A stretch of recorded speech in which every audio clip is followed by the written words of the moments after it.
Welcome back, Toastmasters. We now enter into the evaluation portion of our meeting. This evening, we had two manual presentations. The first was by your truly, and the second was by our very own Toastmaster, Angela. Toastmaster Angela, would you start with the evaluation of my presentation? Yes, certainly, Edward. Edward, you gave an engaging speech. The best thing about it was a totally new subject. So we all learned something totally new from you this evening. You had wonderful pace. I wrote down on the back of this spoken language, clarity, 5, vocal variety, 5, eye contact, 5, gestures, not quite sure about this. I put down there were no gestures I noticed, so I gave you a 3. And I would suggest that you might want to put some emotion in. Perhaps you could clap your hands on your face and say, oh, how are we going to cope with all this? Oh, yeah, cover your eyes, cover your mouth, cover your ears, shut your eyes. You know, it's a disaster. Hands up, oh God, what are we going to do? Then I would have given you a 5 for gestures if you'd done that.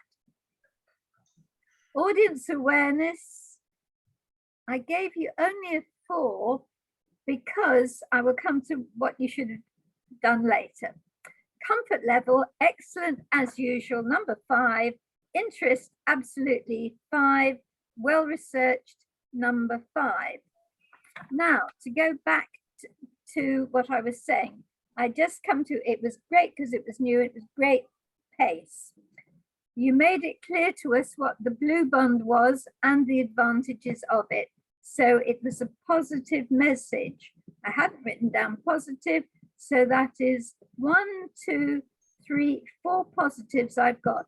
New, pace, clarity, and positivity. Now, what can we do to make your speech even better? How about having a slide or 2? First of all, you don't know whose idea it was, and there was a great deal of debate. I bet you there's some debate. I bet you there was someone who was against it as well as somebody for it. And I bet you there's somebody who claims it was their idea. You must be able to find somebody for it. If you don't want to say who was against it, at least find someone for it. The present Prime Minister or whoever, was he for it or has he simply inherited it? I'm left totally clueless. I don't even know whether you have a parliament or whether you have a little dictator like the Wizard of Oz who nobody knows. I haven't a clue. So give us some clue as to whose decision it was, who said, right, we're going to adopt this, and how it was decided. Was there a vote on it? Was there an opposition party that agreed with the main party? How did it happen? Then another question I have, this blue bond, is it a really blue piece of paper? Is it a piece of paper? I thought it was going to be like the bonds we had in England, that everybody bought one and you put in $100 and you got in a bond and the government promised to pay you back, but frankly, they never do. And eventually you sell this bond to somebody else or cash it in, but most people don't, it just sits around. And then you have to pay somebody when you pass it on when you die, because you're,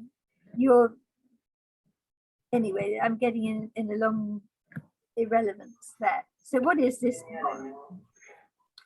Then I'm not getting a timer. And then finally, is there a lesson for us? You it's a positive message. You could make this into a winning speech in a contest if you were to say, have you ever been faced with debt? You thought, what am I going to do? How do I get out of it? Have you ever been short of £1? Have you ever been short of £100, short of 1,000? We were short of a bloody £1 million. But we managed to raise £2 million.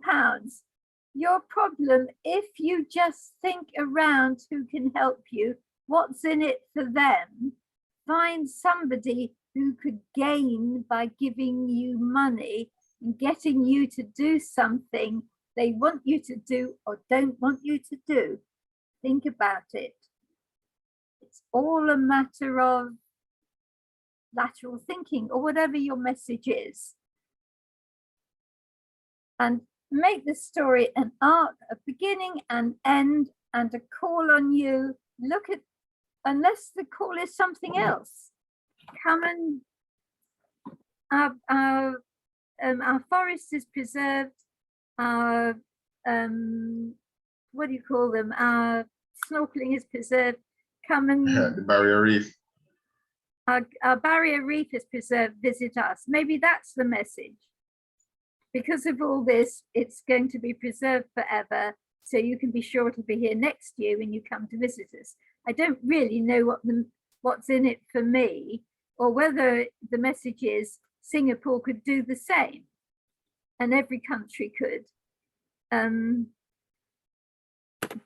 do it while the money is still around. We've got some of it. There could be a bit more for you. What is the message? What can we gain from this story? Then I think you'll absolutely bring this speech to the next level. Back to you, Toastmaster of the day, Edward.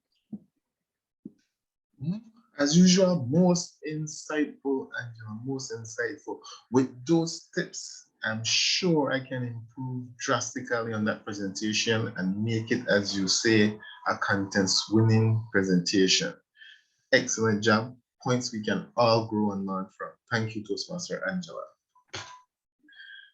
And for your evaluation, Toastmaster Angela, Christmas food, drinks, and celebration around the world.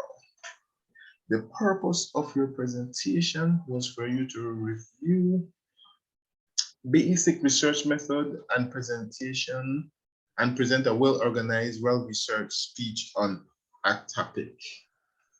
The topic you chose was appropriate: Christmas food and drinks and celebration around the world, especially for this time of the year. I love hearing about Christmas foods, drinks, and tradition from around the world.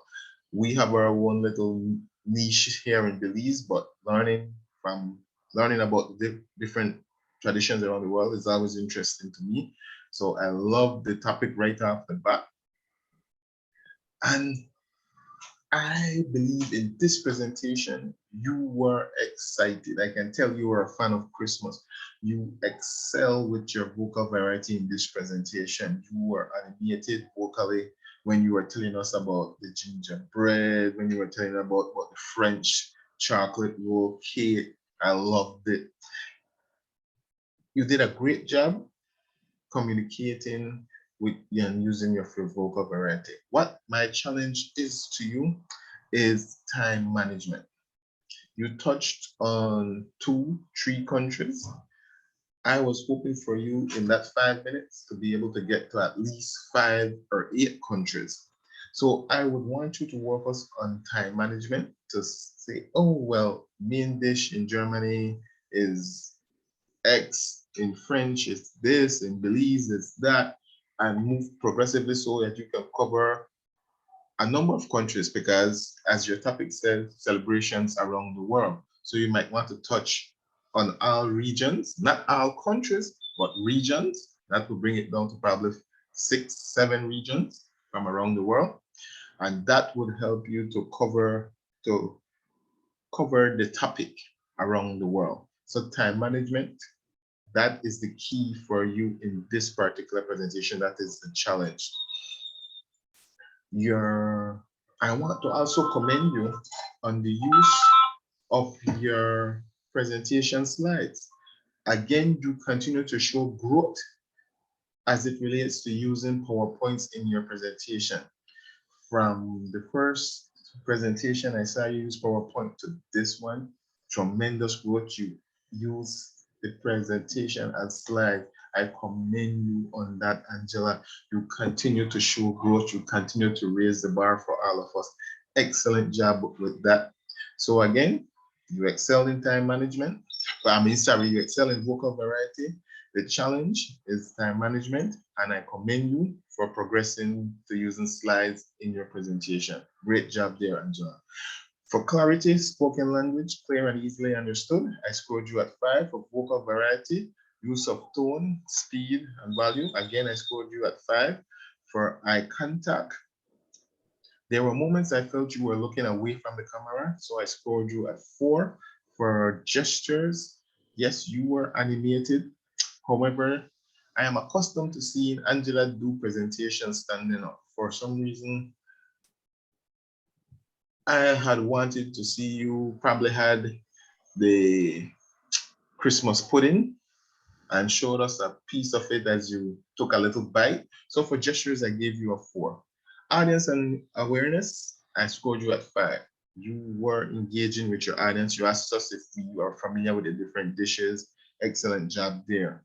Comfort level, I didn't detect any nervousness in you, Angela, so I scored you at 5. Interest, yes, especially for a fan of Christmas like myself, I scored you at 5. It was engaging and interesting, well-constructed content. Again, the interest, knowing what food and drinks from around the world, especially at Christmas time, I found that extremely interesting.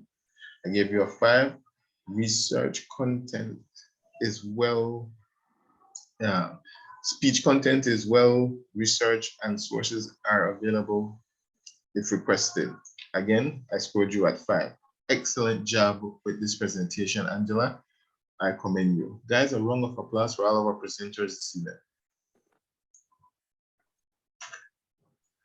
And that is the end of our evaluation portion of this meeting. Guys, I hope we all learned something that we can take away and make ourselves better, especially improving our presentation going forward. Again, this year was extremely challenging. This year took us out of our comfort zone, which was great as it allowed us to grow. Growth is the key for us to continue to succeed, for us to continue to develop, for us to continue to enter. We do not want to be stagnant. We do not want to rest on our laurels. We always want to move out of our comfort zone, and we want to continuously grow. At the end of this year, we all have something that we can be proud of, an area of our life in which we experience growth. We did something we didn't thought we were capable of doing. There were obstacles that were monumentous, but we overcame them. And us being here tonight is a testimony to that. I commend you all for all the growth, especially here in Toastmasters, that you have enjoyed this year. Guys, thank you for another wonderful meeting. Thank you. Thank you, Edward.